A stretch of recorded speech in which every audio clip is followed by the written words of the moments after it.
ہمارے مخالف جو ہیں ان کو برا کہا جاتا ہے حضور علیہ السلام کی بارگاہ میں گستاخیاں کرنے کی وجہ سے، اور ہمیں برا کہا جاتا ہے نبی پاک کو ماننے کی وجہ سے، نبی پاک سے پیار کرنے کی وجہ سے۔ لوگ ہمیں بھی کہتے ہیں برا، یہ نہیں کہ نہیں کہا جاتا، لیکن کس جرم میں؟ یہ نبی کریم علیہ السلام کو مانتے ہیں، کہیں گے حضور کی یہ شان مانتے ہیں، اتنا بڑھا دیا، اتنا بڑھا دیا، اتنا بڑھا دیا، اتنا بڑھا دیا، یہ نبی پاک کا نام چومتے ہیں، یہ نبی پاک پر فلانا درود پڑھتے ہیں، یہ اذان سے پہلے بھی درود پڑھتے ہیں، یہ اذان کے بعد بھی درود پڑھتے ہیں۔ سمجھ آگی نا؟ انہوں نے ہر جگہ درود نکال لیا۔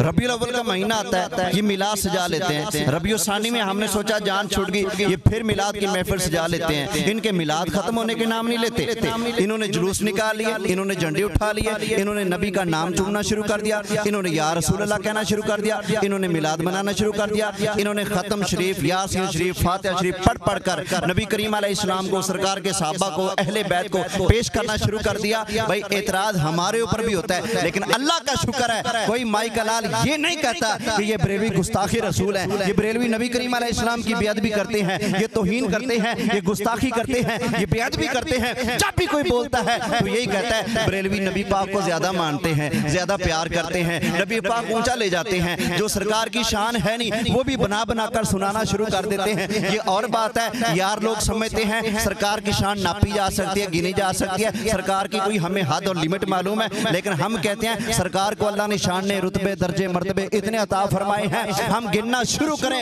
ہماری گنتی ختم، سانس ختم، لکھنا چاہیں قلم ختم، سیاہی ختم، جو اللہ نے مرتبہ عطا فرمایا نہ گنا جا سکتا ہے، نہ اس کو شمار ملایا جا سکتا ہے۔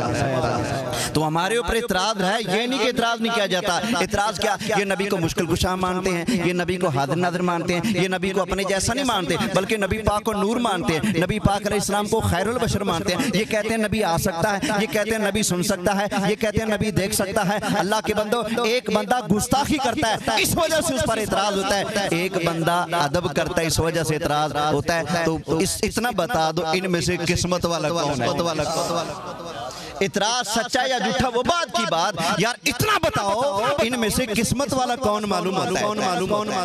عقل دی اللہ نے، سوچو نا، ٹائم تھوڑا ہے اس لیے سپیڈ چلوں گا، آپ کو سبحان اللہ کہنے کی زحمت خود مل جائے تو کہہ لیجئے گا، وگرنہ میرے پاس اتنا ٹائم نہیں کہ آپ کو کہوں کہ یہ سبحان اللہ توجہ ہے جی۔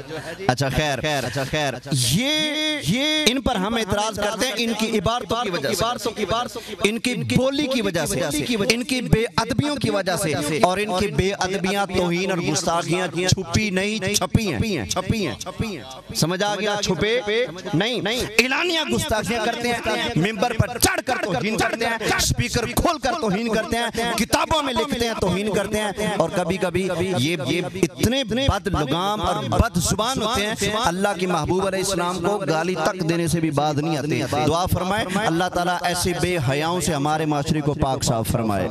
تو لوگ کہتے ہیں جھگڑا کیا ہے؟ لیجئے جی، جھگڑا ایک بنیادی طور پر جس کتاب نے پہلی مرتبہ سنیوں کو چیرا اور دو ٹکڑوں میں تقسیم کیا، وہ یہ کتاب ہے جس کا نام ہے تقویۃ الایمان۔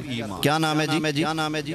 دیکھ لیں ذرا کیا نام ہے؟ تقویۃ الایمان۔ شاہ اسماعیل دہلوی، دہلی انڈیا کا شہر ہے، وہاں کے ایک بزرگ تھے حضرت شاہ ولی اللہ محدث دہلوی رحمت اللہ علیہ، ہم ان کا ادب کرتے ہیں، وہ اس کے دادا تھے، یہ ان کا پوتا ہے، دادا تھا انعمت علیہم، اور پوتا ہے غیر المغضوب علیہم۔ سمجھ آگے نا؟ تو انعمت علیہم کے پیچھے چلنا ہے، اور غیر المغضوب علیہم سے بولیں بچنا ہے نا۔ اس نے یہ کتاب لکھی ہے، نام ہے تقویۃ الایمان۔ تقویۃ الایمان کا مطلب ہے ایمان کو مضبوط کرنے والی۔ ہمارے بزرگوں نے کہا یہ دھکۃ الایمان ہے، باقیوں نے کہا یہ تقویۃ الایمان ہے، ہم نے کہا دھکۃ الایمان، وہ کہتے ہیں تقویۃ الایمان۔